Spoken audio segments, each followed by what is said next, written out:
Ano bang mangyayari kapag nag-advance payment ako sa isang loan application? Papautangin pa kaya nila ako or maaari itong makaapekto kapag po ako ay nag-reloan sa kanila? So karaniwan, yan po yung mga nababasa kong comment sa aking mga YouTube video. So for today's vlog, yan po yung ating aalamin kung ano nga ba ang mangyayari kapag nag-advance payment ka. Yung iba sinasabi kasi na oo, hindi ka na papautangin, hindi ka na makaka-reloan, kaya napaisip rin talaga ako. Kaya for today's video, susubukan ko pong mag-advance payment sa isang loan application and check natin kung ma-approve po ako at kung papautangin pa rin nila ako, guys. Honestly, dito sa part na to, guys, medyo kinabahan ako ng konti. Kasi alam naman natin, guys, na hindi lahat ng loan application ay pare-pareho. Pero guess what, guys? Dito po sa loan application na in-applyan ko at nag-advance payment ako, doon sa tanong ninyo na kapag nag-advance payment ka, makakautang ka pa rin kaya? Yes po!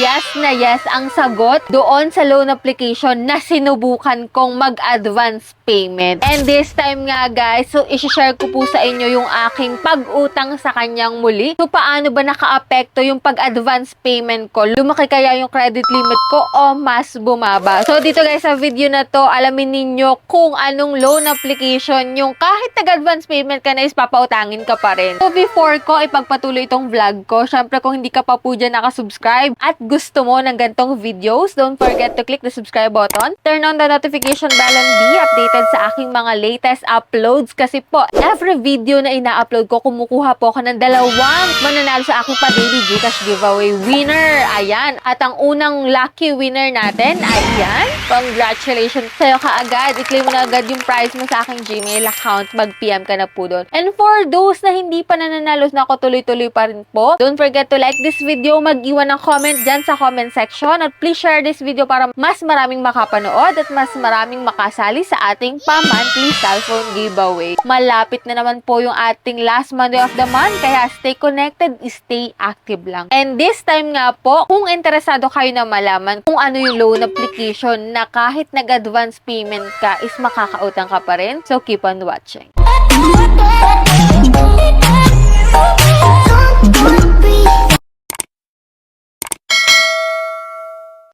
Bago tayo mag-start, guys, no, hindi tayo agent or promoter ng application na to. So, mas maganda sana kung talagang binabayaran kada upload natin tungkol sa loan application na to. Pero hindi po, no? So, hindi po ito sponsored. So, ito po ay based lamang sa aking experience and sana makatulong tong vlog na to sa inyo, guys. And dito nga, guys, itong loan application na tinutukoy ko dito, guys, is available po both sa App Store at sa Google Play Store. At ito po ay si TechCash. So, recently lang, nagawa po ako ng panibagong account ko dito kay TechCash at nag-apply po ako, na-approve ako, and yan nga, guys, ito po ay 84 days installment. So check ko, guys, kung ako ay nag-advance payment dito, papautangin pa rin kaya ako ni TechCash kasi 1,000 lang po yung unang niloan ko sa kanya and meron pa akong remaining na unused na credit limit. So check ko, guys, and ito nga po, sinabi ko nga kanina sa inyo na yes na approve ako dito kay TechCash kahit pa po ako ay nag-advance payment. And dito, guys, alamin nyo kung magkano yung na-approve sa akin na loan amount. And dito nga, guys, kung makikita mo dito, due ko na po in 5 days. Kasi every 7 days po yung bayaran dito. Kahit pa sabihin na 12 installment, hindi po siya monthly yung bayaran every 7 days po. Pero okay na rin talaga kasi nahati yung 1,000 pesos mo sa 12 installment. So, kung okay sa'yo, is talagang masasabi mo rin na maganda, no? So, ito nga, guys, medyo po ako na 118 pesos. So, kung makikita mo dito sa repay, ayan, pwede ka pong magbayad sa bank, e-wallet, or offline, no? Pwede po yan. And dito, guys, pwede mo naman po itong bayaran ng buo o ng full amount. Sa select all mo lang po to. Yan. And then, kung makikita mo dito, guys, sa 1,000 pesos po, ang kabuo ang bayaran niya is 1,420 pesos. 420 pesos po in 84 days installment yung na-accumulate na interest niya. So, dito, guys, gusto kong mag-advance payment para yung remaining credit limit ko is makuha ko na rin. At dito natin mapapatunayan na magpapaloan pa rin ba kaya itong si TechCash. At ito nga, guys, ginamit ko po dito ay Gcash. Ayan, in-scan ko lang po yan. And then, kung makikita mo dito, guys, agad-agad naman pong nasettle yung ating loan payment sa kanya. Agad-agad pong magra-reflect yan. So, yan nga, congratulations. The loan for order number has been fully settled. Here's to your good credit. Ayan. So, dito guys, sa part na to, medyo kinabahan talaga ako. Kasi kung makikita mo dito, credit limit frozen.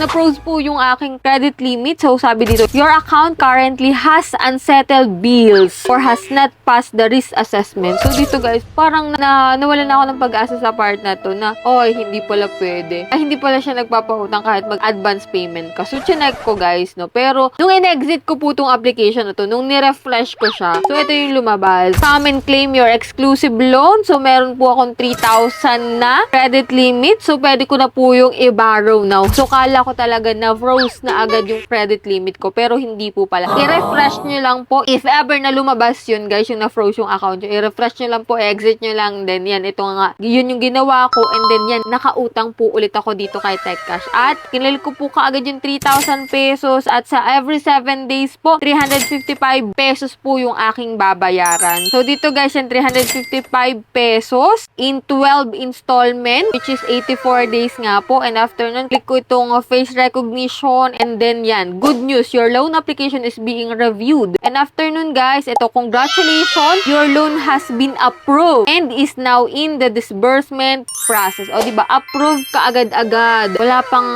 hindi ka na mag-aantay ng matagal dito guys. Ma-approve ka talaga po. So, dito 3,000 pesos. And then, nung kanili ko yung refresh ulit, ayan, loan disbursed. 3,000 pesos has been disbursed to your bank account. So, please check. Ayan, nung check ko naman po siya is talagang pumasok na siya sa aking account. Walang kabawas-bawas, walang kaltas. At yes, 84 days installment pa rin po siya. Kahit ikaw ay nag-advance payment, hindi naka-apekto yun. Na-approve na naman po ulit ako at ito ay 84 days installment. O, diba? So, every 7 days po, 355 pesos po yung babayaran mo. And yan nga guys, sana nasagot ko yung mga katanungan nyo dyan guys. Kung ikaw ba ay nag-advance payment, is papalunin ka pa ba? Yes po. Pero, ang big but dyan talaga is, depende sa loan application. Kasi nga, sabi ko nga kanina, hindi po pare-pareho ang mga loan application. So, may mga loan app na kahit ikaw ay mag-advance payment, hindi ka na makaka-reloan. May mga loan application naman, kapag nag-advance ka, is makaka-reloan ka pa rin. So, iba-iba pa rin po yun. So, depende pa rin guys sa loan application na a-applyan nyo. Pero dito guys, kay TechCash, kahit po ako nag-advance payment is nakapag-reloan pa rin po ako at 84 days installment pa rin siya. So, yan guys, sana nakatulong. If ever na may katanungan kayo, i-check nyo lang po dyan sa comment section. Sasagutin po natin yan sa abot ng ating makakaya. And bago tayo guys magtapos, i-announce ko po muna yung second lucky winner natin for today's video. Ayan, congratulations po sa'yo kaagad. Mag-PM ka na po sa aking Gmail account para maklaim mo yung prize men. For those na hindi pa nakasubscribe, just click the subscribe button, turn on the notification bell, and be updated sa aking mga latest uploads. So, bye-bye na muna for now guys. See you on my next vlog.